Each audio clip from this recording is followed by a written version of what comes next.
Olá, amigos e amigas. Vou lhes apresentar agora o projeto Proteção na Medida, que é uma iniciativa de minha autoria voltada para o combate à violência doméstica e familiar contra a mulher, um problema sério que tem atingido direitos fundamentais e a segurança pública no Brasil e também em outras partes do mundo e que exige uma resposta concatenada e consistente de toda a sociedade. O Brasil vem se destacando negativamente nesse cenário, inclusive demonstrando um aumento das taxas de feminicídio, até mesmo em períodos em que houve uma diminuição dos índices de criminalidade de outras espécies de delitos.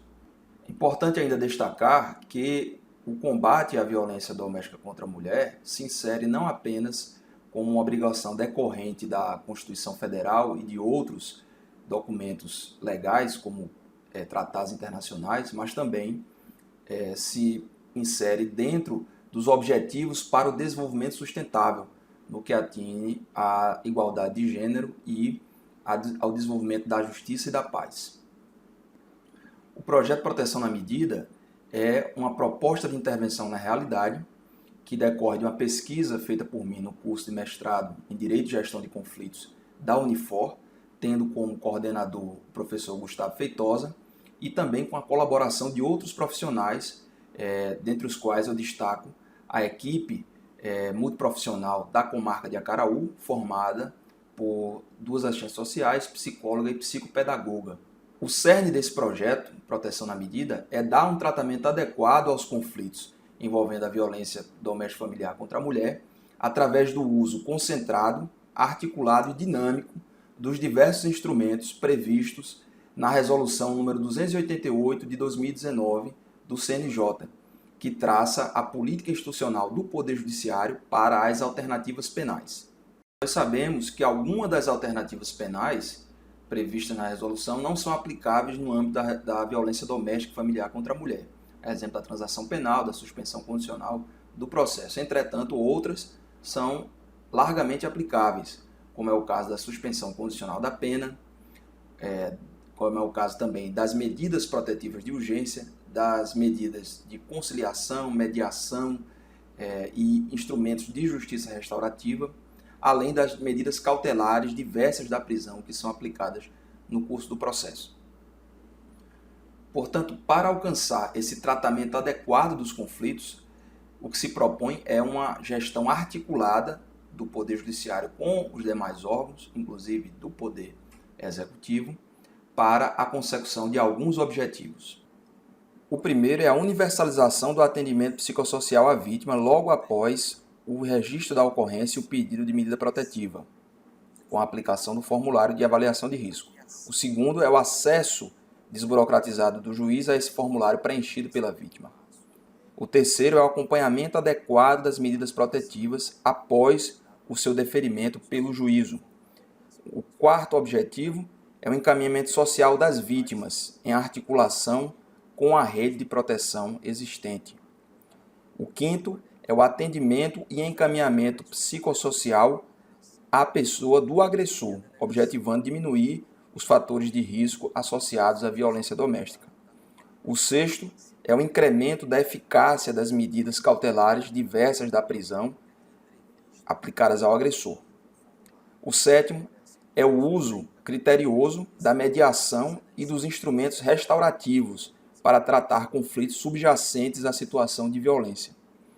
O oitavo é a elaboração, quando necessário, de planos individuais de alternativas penais, contendo estratégias de inclusão, fiscalização, mediação e conscientização.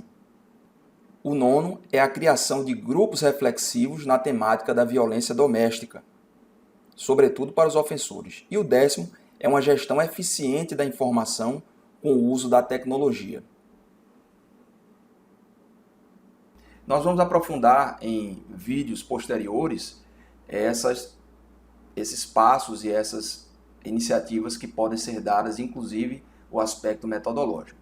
Entretanto, nós vamos demonstrar aqui uma segunda parte desse projeto que consiste em um sistema informatizado desenvolvido por nós para gerenciar todo esse trabalho de aplicação desses formulários, de encaminhamento dessas vítimas, de elaboração de relatórios, de juntada de documentos e formar prontuários eletrônicos para todos esses passos envolvidos no acompanhamento dessas medidas, seja em termos de medida protetiva de urgência ou qualquer outro tipo de intervenção com a participação do Poder Judiciário. Então, nós vamos ver aqui o site. Primeiro, clicar na navegação, colocar proteçãonamedida.com.br. Vejam que o site já está protegido. Nós temos aqui primeiramente uma tela de apresentação básica do programa, né, dizendo como foi que ele foi concebido. E clicamos aqui na logo para a página de login. Na página de login nós temos os tipos de usuário. É importante observar que existem restrições de acesso a depender do tipo de usuário. Gestor estadual, gestor municipal, equipe técnica, comunicante, juiz, promotor, defensor público, advogado. Vou entrar aqui como gestor estadual. Nós temos aí a página inicial do programa e aqui do lado esquerdo nós temos os menus. Clicando aqui, nós escondemos o menu. Aqui do lado direito aparece quem é o usuário que está logado, inclusive com a opção de trocar a senha ou sair. Esse botão aqui, o botão também de sair do sistema, no canto superior direito. A possibilidade de acionar a equipe técnica, que é uma funcionalidade mais voltada para, por exemplo, a delegacia de polícia que receber essa vítima e quiser encaminhar essa ocorrência para uma equipe técnica que já esteja predeterminada para atender essa mulher no momento em que ela prestar a ocorrência ou pedido de medida protetiva de urgência. Na comarca de Acaraú, nós estabelecemos esse fluxo. Lá não existe delegacia especializada de atendimento à mulher, então, quando a vítima vai até a delegacia local, ela de imediato, ao registrar a ocorrência, ao registrar o pedido de medida protetiva, ela já é encaminhada de imediato para essa equipe que funciona, que tem uma sala no próprio fórum de Acaraú. Mas nada impede, por exemplo, que se essa equipe não funcionar no fórum, mas em outro equipamento, que possa ser encaminhada via sistema. Então, aqui pelo sistema, esse órgão que vai acionar, por exemplo, a delegacia, ele já consta aqui alguns dados. Caso ele não queira preencher tudo isso, ele pode preencher apenas os dados básicos e,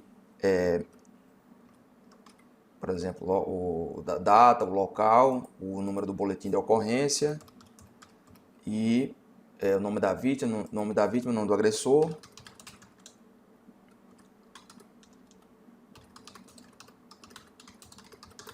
Nome fictício aqui. E pode anexar aqui um arquivo em PDF. Então, pode anexar um arquivo, escolher um arquivo e, ao clicar em enviar, essa ocorrência ela é cadastrada. Caso a equipe técnica ela atue sem a provocação da delegacia, a própria equipe técnica pode também, nesse outro menu, ocorrências, cadastrar, clicar aqui e cadastrar a ocorrência, da mesma forma. Então, tudo vai girar a partir de um cadastro de ocorrência envolvendo a vítima e possivelmente, obviamente, um agressor. Então, nós temos nesse menu ocorrências uma lista das ocorrências. Nós podemos aqui visualizar a ocorrência, nós podemos editar essa ocorrência, nesse botão aqui, editar. Então, nós reabrimos para editar. Podemos também observar os logs, ou seja, toda a descrição de quem é que fez, de todos os usuários que fizeram alguma alteração nesse módulo, por uma questão de segurança. E nós podemos também, essas que estão em negrito, é porque não foram ainda associadas a nenhum membro da equipe técnica. Nós podemos clicar nesse ícone e delegar ou associar a ocorrência. Por exemplo, vou colocar para a Maria Emanuele, que é assistente social, e a Viviane, que é psicóloga. Então, nós vamos aqui. Então, já foi associado então a essas duas profissionais, então deixou de ficar em negrito e já vai constar na caixa de trabalho, na fila de trabalho dessas profissionais quando elas ingressarem no sistema. Então nós temos o módulo ocorrência, nós temos os módulos relacionados à suposta vítima, em que também temos a lista, é possível visualizar, né? E nesse visualizar nós podemos também imprimir ou gerar o PDF, é possível editar, é possível visualizar os logs, e no caso das vítimas e agressores nós podemos ver os eventos que já foram associados a essa pessoa e os planos que já foram associados, conforme nós vamos ver mais adiante. Então nós temos aqui a possibilidade então de cadastrar essa vítima. Então no menu vítimas, suposta vítima, nós podemos tanto visualizar as que já foram cadastradas, os cadastros que já foram feitos, como podemos cadastrar uma nova vítima. Suponhamos que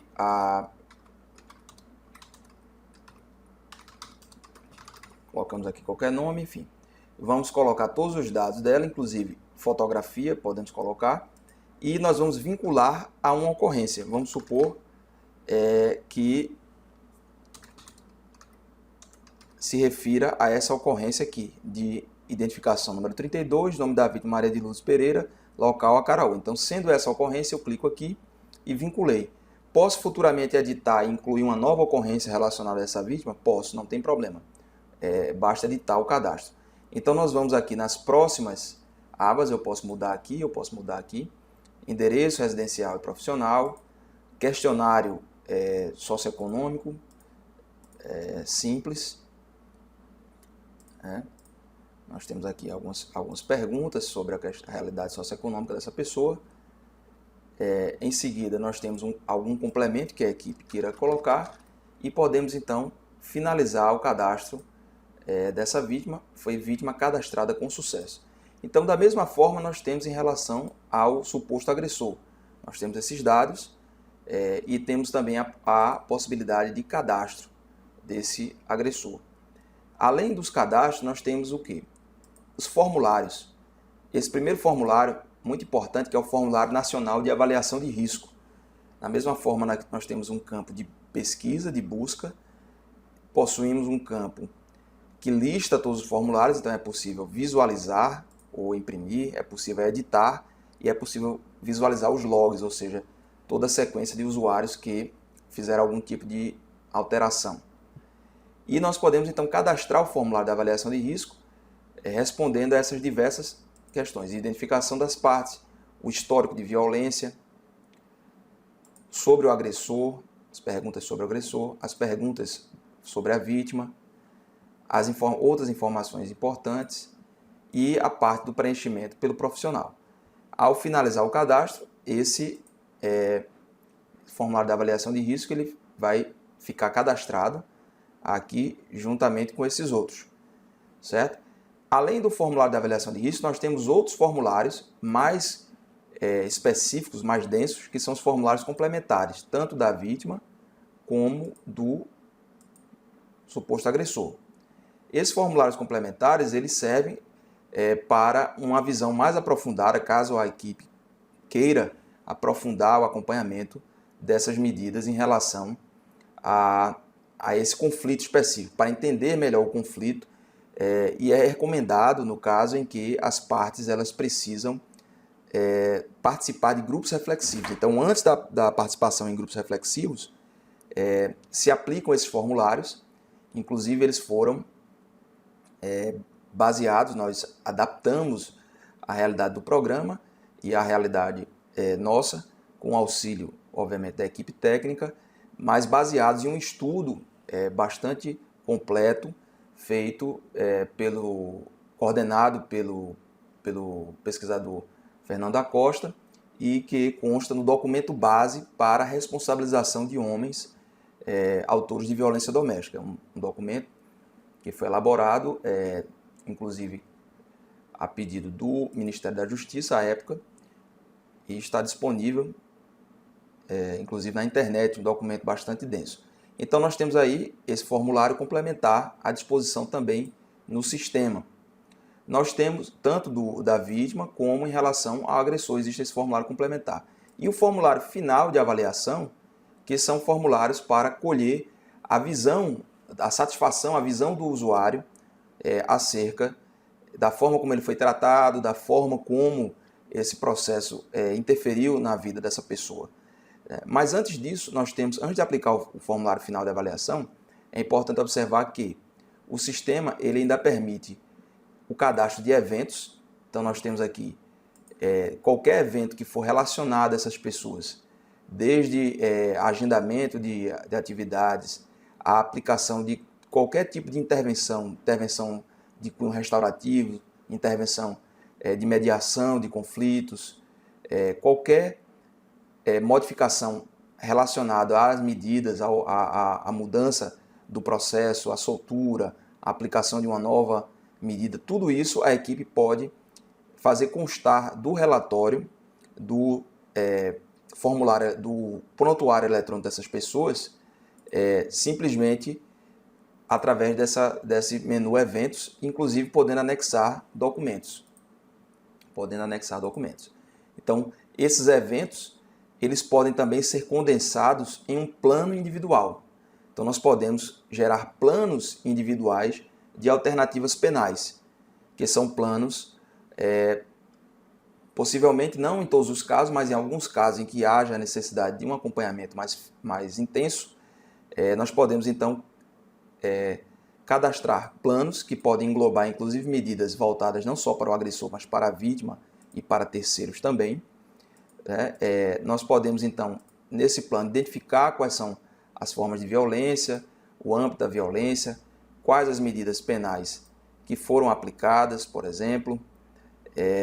Então, nós podemos dizer quais são as medidas protetivas, inclusive as últimas medidas mais recentes criadas pela lei, e as estratégias que são recomendadas tanto no aspecto da inclusão social, no enfrentamento de vulnerabilidades dessas pessoas, quais são as estratégias que a equipe entende como necessárias, quais são as estratégias para a fiscalização de medidas, né? E aqui nós temos aqui também o campo para preencher se são aceitas ou não pelos envolvidos. As estratégias de mediação de conflitos, por exemplo, sessão de mediação, possíveis atividades de justiça restaurativa e estratégias de conscientização, que são basicamente a questão dos grupos reflexivos, né? Então, nós podemos então reunir, condensar essas estratégias e, no final, escolher quem é a equipe técnica, quem são os profissionais que vão acompanhar e, inclusive, anexar arquivos e gerar esse plano. Então, esse plano individual, que tem uma data prevista, ele pode ser, em determinado momento, não só editado, mas também encerrado, e pode também sofrer manifestações por parte de, por exemplo, o promotor ou o juiz ou o advogado que acompanha esse programa. Ele pode inserir manifestação, anexar arquivos que vão ficar também arquivados no plano. Então, quando nós visualizamos, por exemplo, aqui um plano, nós observamos que, além dos dados iniciais, das estratégias, dados finais, nós temos aqui uma lista de eventos. Então, todos os eventos que foram cadastrados relacionados a essas pessoas vão ficar aqui, e temos uma aba com as manifestações. Então, além disso, o programa ele permite ainda a elaboração de notificações. Então, caso, por exemplo, eu queira gerar um documento para notificação de uma pessoa a comparecer, então eu posso cadastrar e gerar um arquivo editável para notificação.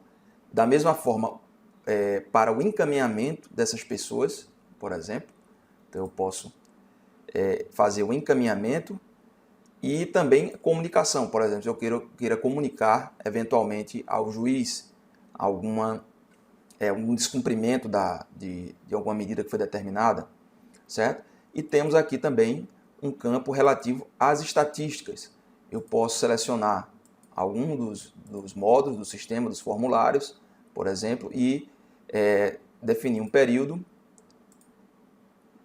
Em seguida, posso definir também o local e gerar uma estatística, um relatório com os percentuais de resposta de cada uma daquelas perguntas que foram feitas. Inclusive, posso imprimir também esse relatório. Então, nós temos relatórios e a parte administrativa que diz respeito aos tipos, aos usuários, aos tipos de usuário e as permissões que cada um vai ter, a possibilidade de cada usuário alterar a sua senha, e aqui nós temos aqui os dados dos usuários, podendo também ser editado, exceto a senha que é modificada pelo próprio usuário. Então nós temos aí uma visão bastante breve do programa, e nos próximos vídeos nós vamos detalhar cada uma dessas funções, desses módulos, e de modo a possibilitar para o usuário ter realmente um domínio completo do uso do programa, que no mais é bastante intuitivo e simples de manusear.